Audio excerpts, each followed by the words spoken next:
Mi salmini on miɗo lando siɗon e jam onon e ɓengure mon nde.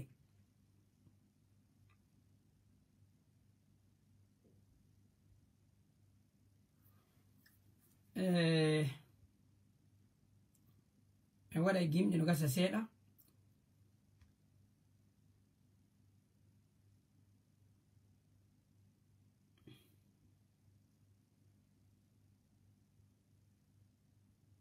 Wij vliegen onder vele vlaggen, zodat je geld kunt verzenden naar je dierbaren over de hele wereld. Stuur geld met de Remitly app.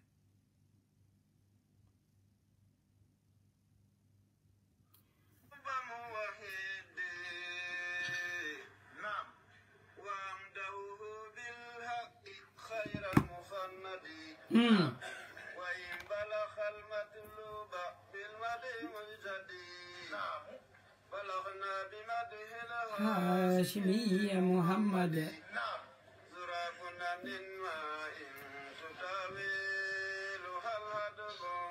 يا سلم يا ربنا أي جنة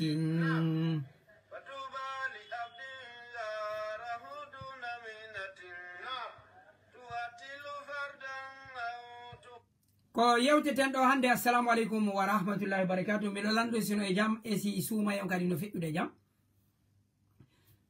ko wonɗen e yewtude ɗo hande ko fi ko woni feƴƴude kon Burkina, angal hoolare e angal ɓuttu ko woni kon feƴƴude ton e tawde vidéo ji ɗi hendiɗen ɗin ɗo ka laamu militaire ɓe Burkina ɓe ɓen armée on ka tuuma wonde mahiɓe warude yimɓe leydi boboɓe e sonnaɓe hara kadi ɓe haɓɓi armée Burkina ɓe on no warude fulɓe Burkina.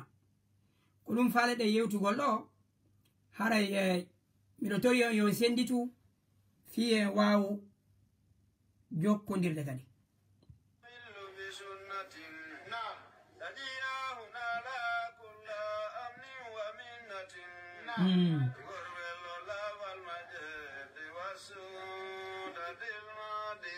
يا سلم يا ربنا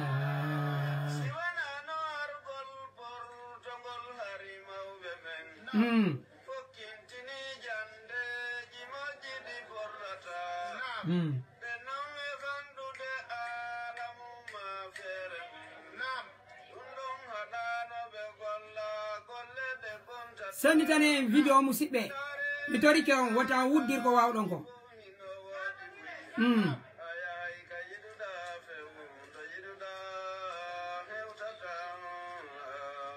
sallimu ya rabbana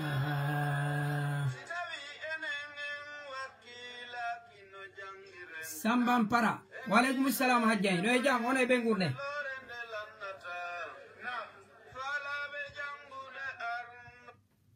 miɗo salmina ɗon alfajo on nani e faƴɓe miɗo e jam miɗo lando kadi si suuma on no feƴƴude e jam. musidɓe an tedduɓe ko woni kon feƴƴude Burkina ni no hulɓini moƴƴa. mi hawrodiri ɗo e vidéo ji ɗi mi addana hay journaliste ɓe tigiri e radio ji hooreji e radio ji international ji addanilan wanno vidéo ji ɗi fiyo mi yeto muradu ɗum ko tiɗundu ko mi wi journaliste ɓe tigiri wonɓe gollude e radio ji international ji addanilan vidéo ji ɗin. si minni on ɗum ɗon noon ina mi ara o ɗo mi inna on mi hendige hunde kare valorise ugol hoore am non. hara ko anduɓe kadi miɗo waɗa sifa ɗiɗo piiji on no yimɓe men tigiri ko yimɓe men kadi kono wonɓe gollude e radio ji sobeji tawata kamɓe ka ɓe woni ɗon ɓe wawata feƴƴinde ɗum ɗon ka page ji maɓɓe ka édition ji maɓɓe noon ɓe wolay kono sifa ɗin no piji ɓa haray mecce ko ɓe jokki kon wawata ɓe addalilan ɗi ɓe addanallan kadi fiyo mi ara mi wowla ko andugol wondema mi wowla sifa ɗiɗo piji ko woni feƴƴude kon Burkina en ala yewtirde ɗo wondema ɓa ko fulɓe enen kadi ko en fulɓe ko wondema ko bani adama wona e lorrede fi tun ko o bani adama ko woni kon bani adama ide wowla ɗo fi Palestine gote men hina arabujo ko wonɗe wowlirde ko ɓayi ɗen suti bani adama kadi no lorrude ɗimmo makko bani adama hiɗe wowla ɗo ko feƴƴata Congo ko feƴƴata Nord Kivu hiɗen wowla ko feƴƴata Amérique ko ɗum kadi si heɓi mu woɓɓe goo kadi e yimɓe hiɗen hani wowlugol hande ka TikTok ɗo tigiri so yehi nokkeli buy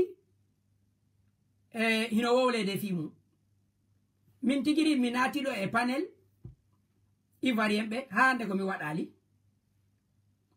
panel hewuɗo moƴƴa noon mi jenti Burkina ɓe goo ko woni arde wowla e hoore ɓe woni ɓe warde ivoirien ɓe tigiri e Benin waɓe fof no intervenude min kadi mi naati mi jonni version ko mi andi kon e fimum ko hani ko waɗde mi jentike ɗon Burkina bejo hina Burkina ɓen fof wonɗo wi'ude wondema kamɓe ko terroriste ɓe woni warde boboɓe noon no wara e ɗi vidéo ji rewɓe no haɓɓa tula e otoje kadi fureji no ukka e nder mum ɗoɗa onno panel on ko ivoirien ɓe kono fof no intervenude mi yimɓe buy aroɓe cautionné ko ɓe a wona ko warede jaɓuɓe wondema ko terroriste min no mi anda bobo no wawi wonde terroriste mi hoolaki no woodi e diina goɗɗo e maɓɓe yewturoɗo wo kanko mo wawi wonno woy wuritode woy mo wawi arabu si yimɓeɓe no faala kadi yewtemo ɗum mi naati min on mi landi si tawi ka diina l'islam tigiri nediji hare ala ya ce qu'on appelle la déontologie de la guerre en islam hara ko diina l'islam si ɗon piiriduɗe e heferɓe ka diina l'islam hara ko heferɓe kef saliɓe diina wonɓe warude julɓe on hana memugol ɓiɓɓe ɓen on hana memugol rewɓe ɓen on hana warugol nayeɓe ɓen ko haɓoton ko wawuɗo haɓugol e wonɗo haɓude diina l'islam kam newnuka kan yo hare wat kono oɗa ko innuɗo hino jangi diina innuɗo hino jangi diina awa min komi inni on kon min mi tawtata pullo tooña mi tawtata goɗɗo honno pullo tooña leñol go mi tawtata pullo lorra goɗɗo si pullo non lorrama min mi arata de mi suuɗa guitarde non si mi wowli ɓe nelan ko mi ettuno mi innayi ko ɗuma min mi wowlay si pullo lorrama min mi hula daragol mina ko mi pullo mi wowla fi makko kadi nane mi senditi goɗɗo e WhatsApp ji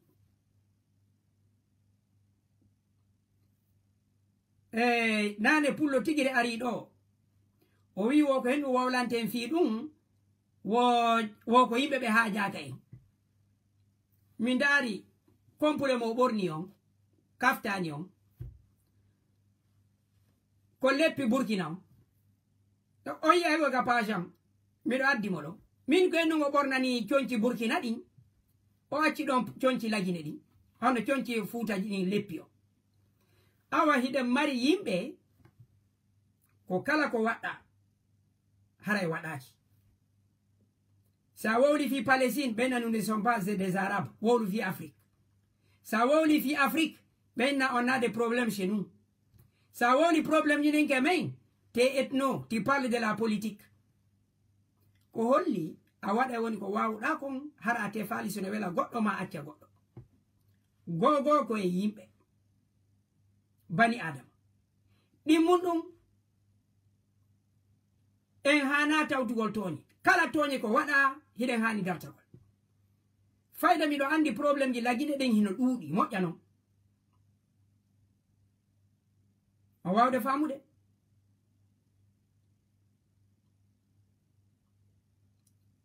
ɗiɗo piiji fof kono haɗata en kadi wolen ko feƴƴi ko hiɗen andi e sa'i waɗi maali ɗo fayda e yaltari wowlɗe ɗo Burkina kadi neeɓi waɗugol kono e ngal komi yii ɗo kon ɗo hulɓini moƴƴa noon hina fi tun koɓe fulɓe siko bambaraɓe waɗa ɗum Burkina hino hani ka yalte wowle siko moosiɓe kadi hino hani yalte wowle en yiɗata hargol o wowlugol fi fulɓe hara ko fi jillidirgol leƴƴi ɗi Burkina ko leydi hare ara nun hindi ɓutti fi leƴƴi leƴƴi ala kono ka o systéme terroriste fuɗɗano ɗo e hella Mali e seeɗa e Niger to e Benin ma ɗuma on région ɗon fof fulɓe ɓen hande ino soñji sabu wonde ko ɓe woni kon fulɓe ɗimmum ɗum tawde hiɓe mari nayi hiɓe mari jawle woɓɓe maɓɓe ɓe hara ko remoɓe laamuji ɗin ala nunɗude hakkude yimɓe ɓe o wawde famude min mi hendike onno vidéo ji ɗi e cende kadi buyi mi daari vidéo ji ɗi ko hatta mi feƴƴinaɗi ɗo buyi mi anda sensibilité mum ko ha honto ɓe wawi yiwde hunde hulɓinide boboɓe e rewɓe hara hiɓe ɓorni hiɓe haddi gude a yiyay gude honno ɗuma ɓen yaha ɓe ɓen wuro ɓen no wawi gollude golle terroriste hiɓe warira caade warugol ɓe honno tumbidira donc hina hunde ko hunde lundinde sariyaji dina ɗin lundinde sariyaji waɗaɗi hakkude yimɓe ɓen ko wiyete kon convention ji ɗin fop hay si tawi hara ko wonɗo haɓude dans une guerre hara ko wonɗo prisonnier jo aden sokaɗo nangaɗo ga guerre himo mari haqqe na fere noon boboɓe ente ware mo tulidire a sikkay sadotoɗo tamati musidɓe mi yiɗano hollugol ɗumaji ɗi hina vidéo goto kadi sen yiltitike jibi guluje ɗiɗi e sappo joyi jibi 2015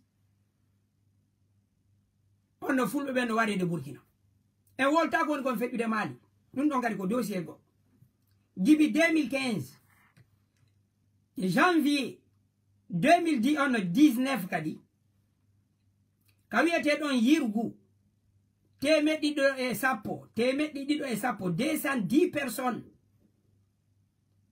honno woni ko wara ɗon Burkina fulɓe sen daari lanɗo maɓɓe arɗon ɗo nini fo miijino si o ari ɗo haray no leƴƴi no ɓutti ko ɗum ɗo jama on tangino Ibrahima Traoré ko joɗi ko ñande 3 septembre guluje ɗiɗi e nogaye ɗiɗi 30 septembre 2022 qu'il est devenu président du Burkina ɓe andi coup d'état mo waɗi o 3 décembre guluje ɗiɗi e nogaye ɗiɗi ɗon kadi woodi ka fulɓe 50 kadi wara e nder Burkina kadi 30 décembre 2022 80 corps humains de Peul yi'a kadi ɗum ɗon kadi ko hombo tuma ko armée on neɓali en yii kadi ɓe waɗi ministre de la défense on ko pullo ɓe waɗi en miijino ko fiyo moƴƴo fiyo ɓuttu kono ha joni ino warede février 2024 fureji kadi nogayi on temeɗɗe ɗiɗi e nogayi e tati 223 corps en majorité de Peul Burkina. Ɗe balɗe ɗo alkamisa feƴƴuɗo ɗo 13 mars ka wiyeteɗon Selenjo e nder Burkina ɗo kadi ko ɗon nde hirsande ɗo o masibo ɗo waɗi un massacre, un carnage contre des enfants, des femmes d'une seule ethnie.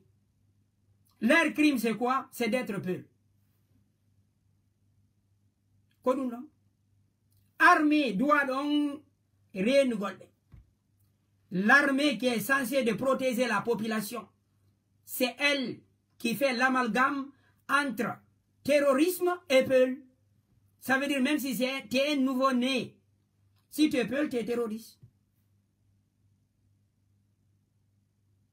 Donc, quand nous avons fait de Burkina, mais le bourg est des communautés internationales, hino hani yettugol golle mun pour protéger les populations. Le gouvernement burkinabé doit éviter une guerre ethnique au Burkina.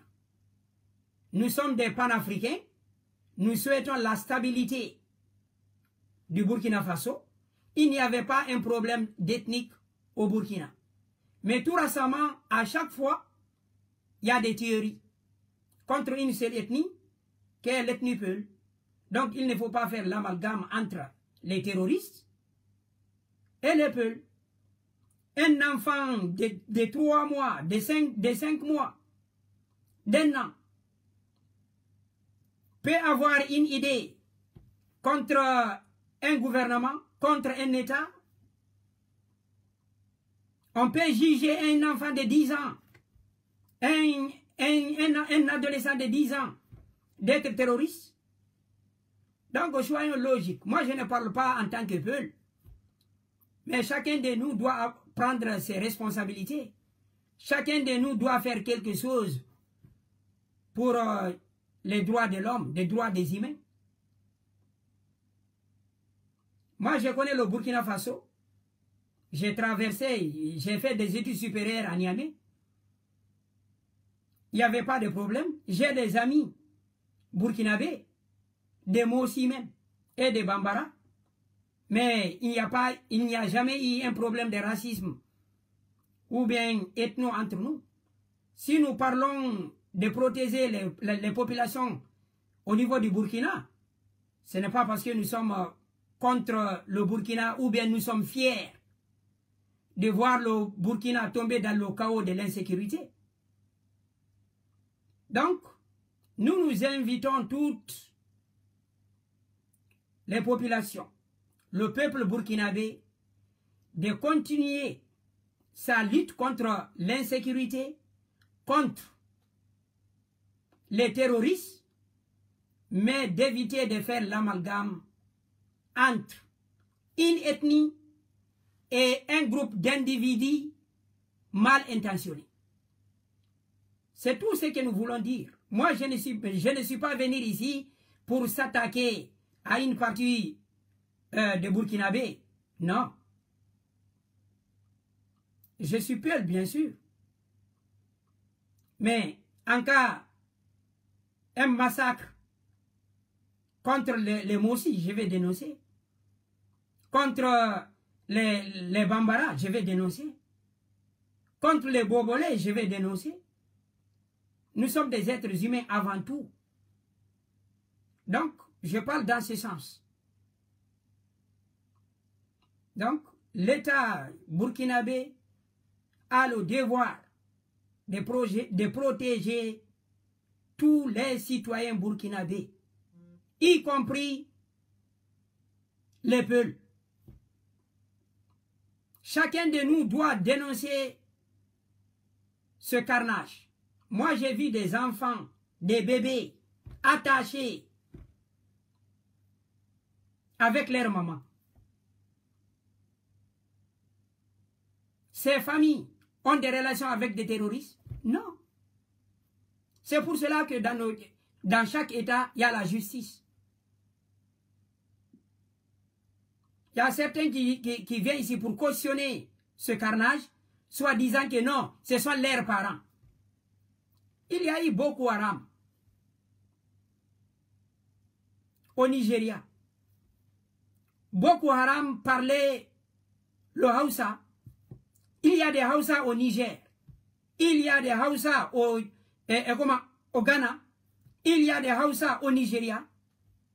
Mais personne n'a présenté l'ethnie Hausa comme des terroristes.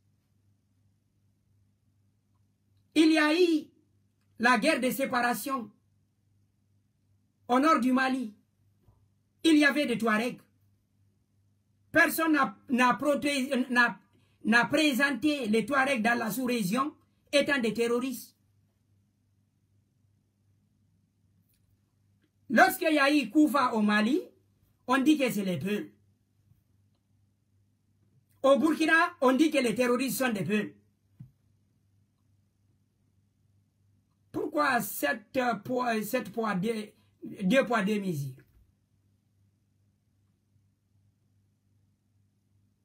Donc, je pense que cette foulaphobie doit s'arrêter. Nous sommes tous des Africains. On ne peut pas être un panafricaniste qui défend les pays de l'AES, Alliance des États du Sahel, et être complice avec certains présidents ou bien gouvernants contre une partie de la population. Je pense que les États de l'Alliance des États du Sahel cherchent une indépendance totale envers le colonisateur. Mais je pense que cette indépendance doit être pour toute la population.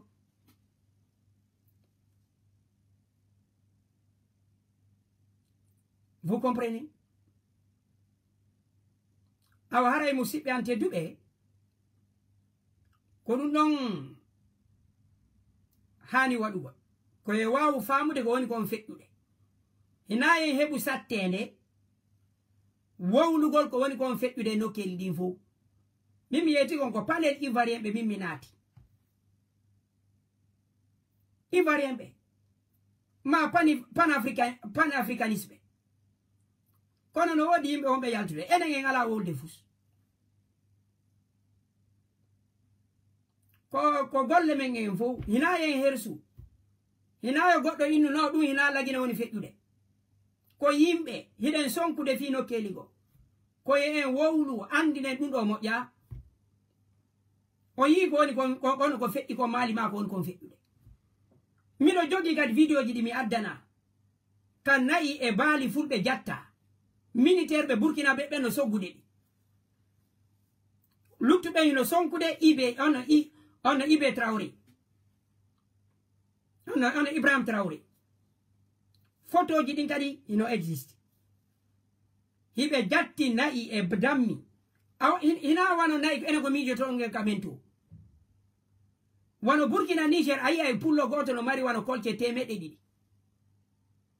dum don fo hande ono fulbe ben be piyabe Nigeria to sabu nayi mabbe di Niger, Burkina, Togo, Ghana, non, Niger. Awala tu beina. Pourquoi ce sont les peuples seulement qui se plaignent?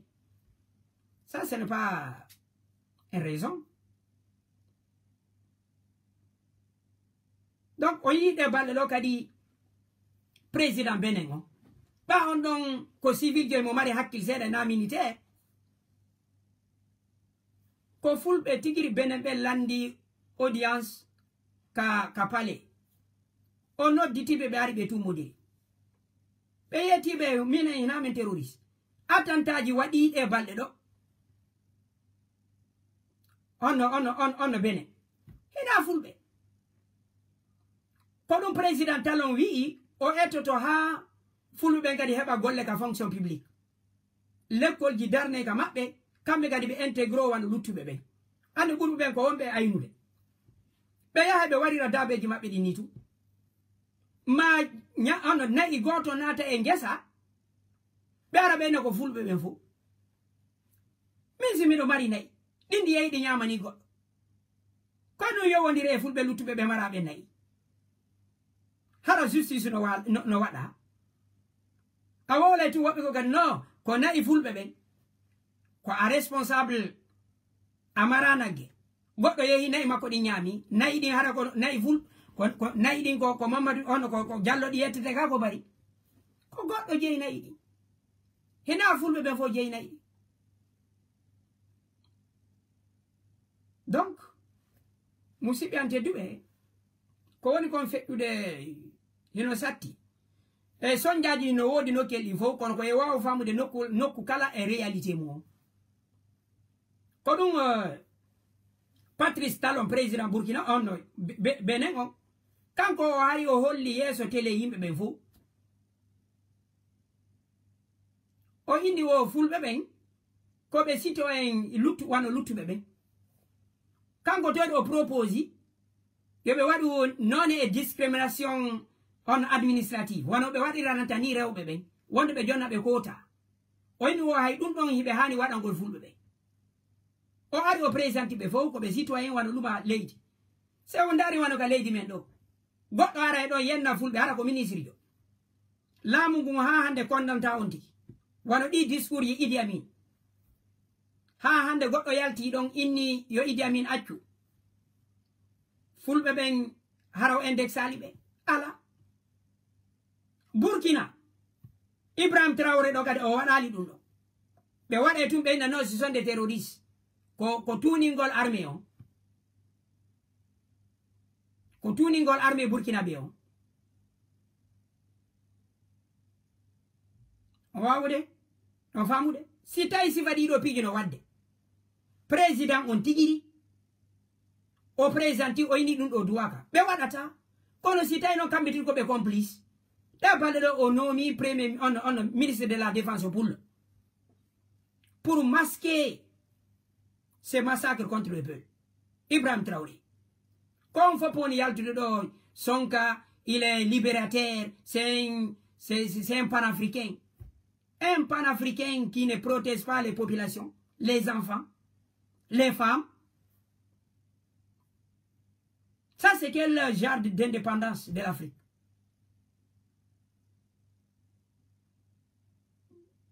Donc, il est de notre devoir de dénoncer cette génocide qu'on prépare au Burkina. Il est de notre devoir. Je n'accuse pas le peuple burkinabé d'être génocidaires ou bien des racistes. Je m'adresse aux responsabilités burkinabés. Il y a beaucoup de Burkinabés qui ne sont pas d'accord de ce qui se passe et qui ne sont pas des peuples. Le Burkina n'est pas un pays tribaliste. Même dans l'histoire, on connaît. Les peuples vivaient ensemble. Nous avons seulement besoin d'une initiative politique qui fait arrêter cette accusation contre l'ethnie Peul d'être terroriste. C'est la volonté politique qui manque. Et s'il n'y a pas la volonté politique pour rétablir l'ordre et donner chacun ses droits, il y aura une manipulation. Il y aura des manipulés qui vont assister à massacrer leurs concitoyens. Ce qui est condamnable par les lois humaines, ce qui est condamnable même par nos différentes constitutions. Donc, haraye ko dum don mi wonno e yewtude situation on Burkina no hani accugol warugol fulbe ben no hani accugol yettugol be nandindina be e terroriste no hani accugol. Moi je suis parfaitement d'accord qu'on combat ce qui cause l'insécurité au Burkina, les terroristes. Je suis parfaitement d'accord que l'État burkinabé a le droit de sécuriser ses frontières. Mais je ne suis pas d'accord avec cet amalgame. Et lorsqu'il y a des massacres, c'est le gouvernement qui dit non, ce sont des médias étrangers qui veulent tenir l'image de l'armée burkinabé ou de l'État. Ça n'a rien à voir. l'État a le devoir de protéger ses concitoyens. C'est ça qui c'est ça. C'est pour cela que l'État est là. Donc, c'est ça mon objectif de faire cette vidéo. Mon objectif n'est pas pour appeler à la haine interraciale ou ethnique. C'est plutôt d'inviter le peuple burkinabé, le peuple intègre, le peuple qui a pu résister à différentes difficultés. Je pense que le peuple burkinabé a la capacité de dépasser cette situation dans la paix et la résistance et dans l'unité nationale. Et en même temps, j'invite le président Ibrahim Traoré et son gouvernement et l'État burkinabé de protéger les populations, de protéger les peuples, en particulier qui subissent aujourd'hui une massacre qui ne dit pas son nom. Et je vous remercie. Wassalam. Kodunomi marno komi yewta hano jamao. Aray musibe kodo wonde e haadu jono ga Facebook. Ono bega mi yetta on seedabe aray yewte. Aray on jarama.